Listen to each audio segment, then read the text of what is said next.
Los hospitales de España y del mundo occidental en general están organizados igual, de la misma manera, desde hace más de 60 años, y entonces se organizaron para atender pacientes mucho más jóvenes, con una sola enfermedad y con procesos agudos. Y la demografía ha cambiado, los pacientes han cambiado, y entonces además estamos divididos, precisamente por eso, en áreas de conocimiento, de especialidad, de tal manera que el paciente que acude, que es la mayoría de ellos, más del 60% de los pacientes que están hospitalizados son pacientes con 2 o 3, 4 o más enfermedades crónicas, se ven fragmentados en su asistencia por varios especialistas. Bueno, pues todo eso ha de cambiar, y eso significa que, y además lo dicen todos los especialistas de cómo va a ser el hospital del futuro, que el paciente tiene que ser el centro de la asistencia, que hay que procurar que no se mueva ni física ni psíquicamente, y que sean los profesionales quienes acudan a él en conjunto y haciendo equipos para que sea atendido con el máximo respeto, con la máxima calidad, y en todas las vertientes de su vida, no solo ya las necesidades médicas, sino también las sociales, psicológicas, etcétera, ¿no? Que tratemos a personas más que a enfermedades o enfermos concretos. Y entonces, además, en principio, tiene que ser, los hospitales tienen que abrirse mucho más a la comunidad. No puede ser que estemos encerrados físicamente ni psíquicamente en las barreras del hospital, sino que tenemos que procurar los profesionales no solo atender a los pacientes cuando están ingresados, sino procurar que el tránsito a otros niveles, a primaria, etcétera, sea continuo y efectivo. Y entonces tenemos que abrirnos también para formar equipos con los médicos de otros niveles asistenciales, y eso sí o sí tendrá que ser así. Pues como siempre en nuestros congresos intentamos, como internistas que somos, especialistas generalistas que abarcamos toda la patología, pues intentamos dar las novedades en la mayor parte de patologías que podemos dentro del espacio de 3 días. Y está muy condensado, pero hay cosas muy interesantes. Por ejemplo, pues va a venir precisamente, hablando de esto de la reordenación sanitaria, Sir Michael Rollins, que es el presidente de una comisión que ha hecho el Reino Unido para ver cómo serán los hospitales del futuro, que han hecho un escrito interesantísimo, un informe interesantísimo para el Reino Unido, y nos va a explicar precisamente todas estas cosas, cómo ellos piensan que tiene que ser. Va a venir un experto para hablarnos de cómo hay que gestionar en tiempos de crisis. Vamos a presentar varios proyectos, entre ellos un registro que vamos a tener de calidad en los servicios de medicina interna. Vamos a hablar de la dependencia alcohólica, o de si hay alguna manera de prevenir el Alzheimer, o si hay que tomar aspirina aun cuando no hayas tenido ningún infarto, ningún ictus, etcétera, si es buena tomarla o no tomarla, tiene más riesgo que beneficio. O, por ejemplo, los Big Data. Los Big Data es ahora una nueva forma, ya que la tecnología se ha avanzado tanto, es una nueva forma de tener registros de todo el país, como todas las altas se informatizan, toda la actividad, todos los fármacos que toman los pacientes. Entonces tienes una cantidad de datos de todo el país, de muchas personas que toman cierto fármaco o que padecen tal enfermedad, y que en el mundo real vemos lo que pasa con estas cosas, ¿no? Cada vez le estamos dando mucha más importancia a la información que se saca de esos grandes bases de datos, que, por ejemplo, bueno, pues a los ensayos clínicos obviamente son muy importantes, pero los ensayos clínicos se dan como si dijéramos, en un algodón, ¿no? Tratas al paciente perfectamente, son pacientes muy motivados por haber entrado en un ensayo clínico, generalmente con una sola enfermedad, y eso está muy bien para demostrar ciertas cosas, pero luego cuando trasladas al mundo real con otras condiciones es diferente, ¿no? Y bueno, pues esas Big Data nos están dando ya mucha información, y nos van a dar mucha más información en el futuro. Desde hace muchos años tenemos una tarea para el residente, incluso cuando teníamos, por razones económicas y por aquella, se puede faltar cada menos tiempo a trabajar. Antes era 4 días nuestro congreso, lo hemos reducido a 3, precisamente pues para ser económicos y austeros, y entonces antes era un día entero, y eso es una actividad que la organizan ellos mismos, ellos deciden qué se dice, qué se hace, quién participa, quién lo hace. Y nos parece muy importante porque lógicamente ellos tienen unas expectativas y unas inquietudes diferentes a las de los más adultos, y es el futuro, son el futuro, y entonces, bueno, pues es importante conocerlos, saber lo que quieren y que ellos tengan espacio para expresarse y para aprender. Bueno, este es un proyecto que, igual que han realizado los de Servicio de Cardiología, que ha salido muy publicitado en los medios, en el que se ha visto cómo por hospitales o por comunidades el infarto de miocardio se trataba de forma diferente. Bueno, pues es lo mismo, pero en medicina interna. Entonces vamos a ver y a conocer qué hospitales tienen mejores resultados en neumonías, en insuficiencia cardíaca, en EPOC, en insuficiencia renal, etcétera, en los mayores, las enfermedades más prevalentes que ingresan en nuestros servicios, quiénes están, quién lo hacen mejor y quién lo hacen peor, quién tienen más recursos y quién tiene menos, quién tarda más tiempo en resolver bien las cosas o no, y todo eso lo vamos a conocer fundamentalmente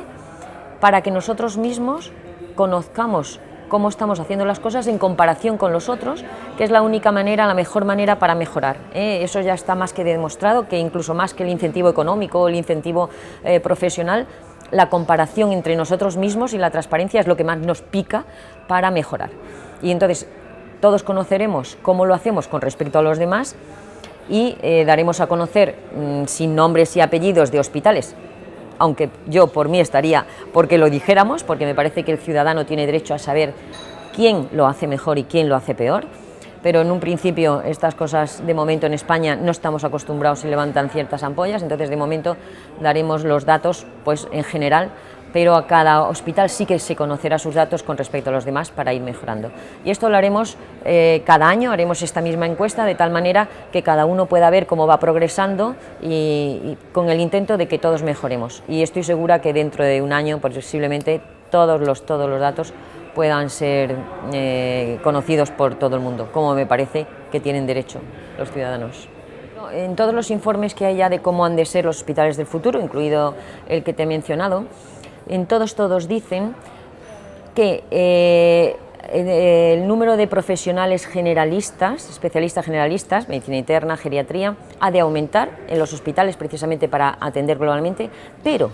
que el resto de especialistas que son tan importantes deben tener una base generalista importante, porque la asistencia no se puede fragmentar. Entonces, eso, que en todos los países también la mayoría existe, siempre hay un tronco de formación y luego ya te especializas, eso es fundamental para el tratamiento de los pacientes, para el mejor tratamiento de los pacientes, y eso que va en contra corporativamente de nuestra especialidad, porque si todos los especialistas saben tratar generalmente, perdemos cierto valor teóricamente los internistas, ¿no? Pues a pesar de ello, como nos parece que es imprescindible para el paciente y para el sistema sanitario, porque si seguimos fragmentando este gasto no se puede sostener en el tiempo, y entonces estamos por la troncalidad, vamos, de todas. Y en cuanto a lo de las especialidades, que también hemos luchado en contra de que se hagan más especialidades, porque estamos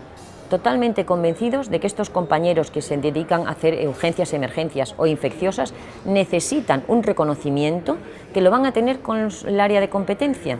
Ellos serán especialistas en medicina general, en internistas, en microbiología, las especialidades que se piense que se necesitan, y luego harán 2 años más para adquirir esas competencias especiales y serán reconocidos. Si empiezan a hacer las especialidades de principio, volvemos a lo mismo, a fragmentar la asistencia. No podemos permitirnos más, somos el país con más especialidades médicas de Europa. No podemos seguir haciendo tantas especialidades, es que va en contra del paciente y del sistema sanitario. Entonces, y en contra, porque fíjate,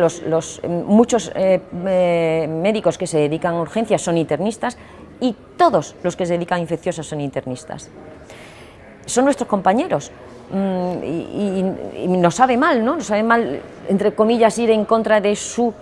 pretensión, pero nos parece que no es bueno ni para el paciente ni para el sistema sanitario, y no nos queda más remedio, estamos convencidos de ello. El desarrollo de la estrategia, bueno, como sabes, el Ministerio da unas directrices que han aprobado en el Consejo Interterritorial todas las comunidades, pero luego la implementación de esas directrices pues dependerá de cada comunidad y de sus posibilidades, de su motivación, etcétera, que se implanten más o menos. La implementación en las comunidades es desigual. Hay algunas más adelantadas y otras más atrasadas, pero todas, porque es imprescindible, porque se dan cuenta que o hacemos esto y cambiamos a esta nueva manera, o no solo ya se hundirá el sistema sanitario, se hundirá el país, pero no solo España, sino todos los europeos. Entonces, bueno, pues sí o sí nos tenemos que adaptar. Y sí, se van implementando, se van haciendo cosas y la alianza con Primaria es francamente buena. Sabemos que somos aliados naturales, que nos necesitamos los unos a los otros y que los pacientes nos necesitan, que estemos juntos y haciendo equipos y por ello vamos, sí. Todos hemos sufrido con la crisis, unos más que otros, obviamente, y desde luego los que somos estatutarios o funcionarios no nos podemos quejar dentro de bueno, pues la gente que hay en el paro, etcétera, ¿no? Pero dentro de eso, bueno, pues sí, nos han bajado el sueldo, hemos sufrido, pero yo creo que es una oportunidad, y lo ha sido en muchos casos, para que todos aprendamos que la salud no tiene precio, pero tiene un coste. Y que si desviamos unos fondos donde no toca, dejamos de ponerlos donde. Y que todos tenemos que aprender a gestionar y que la gestión clínica es el camino y todos estamos interesados y en ello y cada vez más concienciados porque lo vemos y lo estamos palpando. Antes vivíamos en una burbuja, pues como igual que era la burbuja de la construcción, pues igual de la vivienda, pues igual la teníamos en la sanitaria y ahora ya somos mucho más conscientes de ello. Y yo creo que medicina interna saldrá muy reforzado porque, como ya te digo, para ser eficientes, los generalistas vamos a ser muy importantes, somos ya y vamos a ser mucho más importantes en el futuro. Hombre, reivindicaciones siempre tenemos, ¿no? Muchos. Yo, entre otras cosas, por ejemplo, hoy tenemos aquí una reunión de tutores de residentes de medicina interna y todos están reclamando, los tutores se dedican, son los responsables de la formación de los residentes, ¿no? No cobran más, en general en alguna comunidad cobran, estaban comentando una que en Cataluña cobraban, no, en Pamplona me parece, bueno, en una comunidad cobraban de 100 a 200 euros al mes más, pero en la mayoría no cobran más, pero solo están pidiendo tiempo que dedicar, porque si hacen la misma asistencia que el resto de los compañeros y además tienen que dedicarse a esto, pues lógicamente no pueden y solo se pide tiempo. Bueno, pues para, quizá, y es una reivindicación que tenemos, también para la estrategia de crónicos, para organizarnos de esta otra manera, necesitamos cierto tiempo para organizarnos de otra manera y para hacerlo, para aprender a hacerlo de otra manera. Y es lo que más reivindicamos, tiempo, y que lo de las listas de espera, que hay, desde luego hay que intentar que disminuyan la mayoría de las patologías, pero que hay patologías banales que pueden esperar un poco más, que no pasa nada. Que no sean los políticos tan electoralistas, que se explique a la población, que sepan, los ciudadanos lo saben entender perfectamente. Nosotros, tal y como lo tenemos concebido, es siempre una continuación, ¿no? Nos vamos sucediendo, empezando de vicesegundo, primero y tal, pues es una sucesión. Claro, obviamente yo vengo con todo el background de mis antecesores, que lo hicieron muy bien. El equipo que hemos hecho ahora creo que nos hemos entendido a la perfección y teníamos los mismos objetivos y lo que estoy más orgullosa en realidad es de haber podido servir a la medicina interna. La verdad que es que estoy agradecida por aquellos que me eligieron porque se ven las cosas de otra manera y se entiende y creo que los resultados que hemos podido tener es precisamente que todos nos hayamos concienciado que somos importantes para los pacientes crónicos con varias enfermedades y que tenemos que virar para hacer las cosas de otra manera y para ser más útiles a los ciudadanos, a los pacientes y al sistema. Creo que eso lo hemos ido impregnando y eso creo que es lo que más me siento orgullosa, sí. Mis sucesores son una maravilla, o sea que no solo van a seguir en esto, sino que van a mejorar todo muchísimo, o sea que, bueno, ninguna duda me cabe.